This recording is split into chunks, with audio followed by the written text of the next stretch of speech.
While I was on vacation last week, some liberal blogs named me the misinformer of the year. But what I loved about it was they didn't back it up with any facts. I saw another article in the Washington Post that did the same thing. I'm a little sick of the smears. I really am. It's time to put up some facts or shut up. One of the rules of Saul Alinsky, written in his book, Rules for Radicals, the Bible for the liberals in this country, is to accuse others of doing the things that you do, to lie, and then accuse your opposition of lying, to smear and belittle others that do not agree with you. Many times Glenn Beck has been totally truthful. Other times he has not. And it's very dangerous to assume that everything that you hear from this man is the truth. It is quite possible that he is working for the Barack Obama administration. I say this because he just accused all the birthers of working for Barack Obama. When we confront, when we give you the facts, the response is always the same. Either silence, they won't respond, they won't call, but what they will do is they will smear or attack. It's because that's all they can do. Why? Because we're telling the truth. Well, how many times have we not heard Glenn Beck say, call me, if I'm wrong, call me. I'm standing for the truth. I'm standing for the Constitution. Call me. Well, that's exactly what happened on Monday. Thousands of birthers called the Glenn Beck radio program and pressured him to cover the eligibility issue with Barack Obama, which he refuses to do.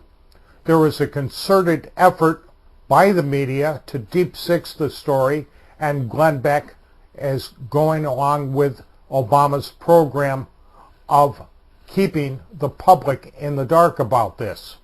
And so what did he do? But he came out with a statement on the radio saying that it was the dumbest thing that he had ever heard, and went on to smear and ridicule rather than deal with the facts.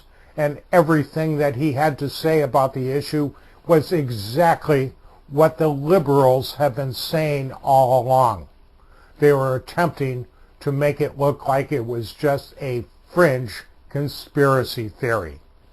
Today there is a concerted effort on all radio stations to get birthers on the air. I have to tell you, are you working for the Barack Obama administration? I mean, that's the dumbest thing I've ever heard. First of all, let's just play these out. If you're a birther, you believe that the President of the United States was born in, they think Kenya, right? So he was anywhere outside of here, I guess. Anywhere outside the United States. So they believe he was born in Kenya. Really? Yeah. Okay. So you believe that he was born outside of the United States of America. And then somehow or another he became, I saw this movie with Frank Sinatra. Oh yeah, it's called The Manchurian Candidate.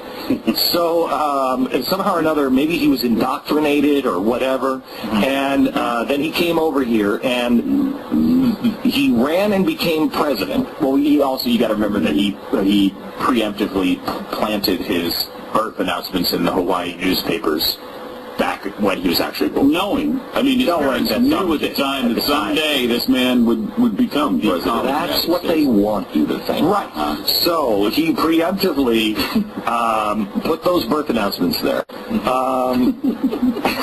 That maybe he was born in the United States of America. Just to clarify, that would be two separate stories in two separate newspapers that he wouldn't just... No, he's ridiculous. What you're going to do, what you're going to do. Well, it could have been his KGB control. His controllers. Yes. Okay. Don't know. Taking control. Don't know when the Soviet Union started to recruit. Mm-hmm. Right. But to be at birth in Kenya. That's how you start. If you're going for a future president of the United States, you go naturally, you go to Kenya. Okay, so anyway, Especially in the 60s. Yes. You're thinking African American. Right. You're thinking that's the likely candidate. Yes. Is the guy. yes, you are. Well, they've got a roadmap. They're smart. They thought all of these complaints and have already defeated them. Okay, so Don't call the it other KGB idea for nothing. They're Cajun. the other idea is that he was born here in America. Now, hold on. I know it's way out on the limb here, but as the guy who the media says is the king of conspiracy theories, all I do are forward conspiracy theories. Let me forward this conspiracy. He was born here because it seems a little unlikely that somebody planted the birth records. Okay, a little unlikely in the newspapers. Now you would say, well, then why doesn't he just produce? Good question. That one kept me up for minutes at a time. Minutes. I spent, So you tossed and turned for literally minutes. well, Not whole minutes. not whole minutes, parts of minutes. Parts of certain minutes on Figure different that one nights. out. Now, you probably noticed that Glenn Beck makes much of the newspaper announcements. The fact is that foreign births can be registered with the state of Hawaii, and a certification of live birth would be issued. When that certification of live birth is issued, an announcement goes into the newspapers announcing the birth. That is not proof that Barack Obama was born in the state of Hawaii. But regardless of whether or not he was born in Hawaii, his father was not a United States citizen. A natural-born citizen is required to be a president, according to our Constitution. That means that the candidate has to have been born in this nation, and he had to have been born to U.S. citizen parents. That being the case, one born in those circumstances, being born to U.S. citizens within the borders of the United States, the child would have never fallen under the jurisdiction of any foreign nation. Such was not the case with Barack Obama. Barack Obama has admitted right on his own Fight the Smears website that he was under the jurisdiction of the British Nationality Act of 1948 because his father was a British subject, and that made Obama a British subject the moment of his birth. He therefore fell under the jurisdiction of another nation. He is not therefore a natural-born U.S. citizen. And you'll note that Glenn Beck never mentioned the Constitution, never mentioned the requirements, never mentioned the fact that Barack Obama is not a natural-born citizen. He just simply dismisses it and makes much of the newspaper announcements, which are meaningless.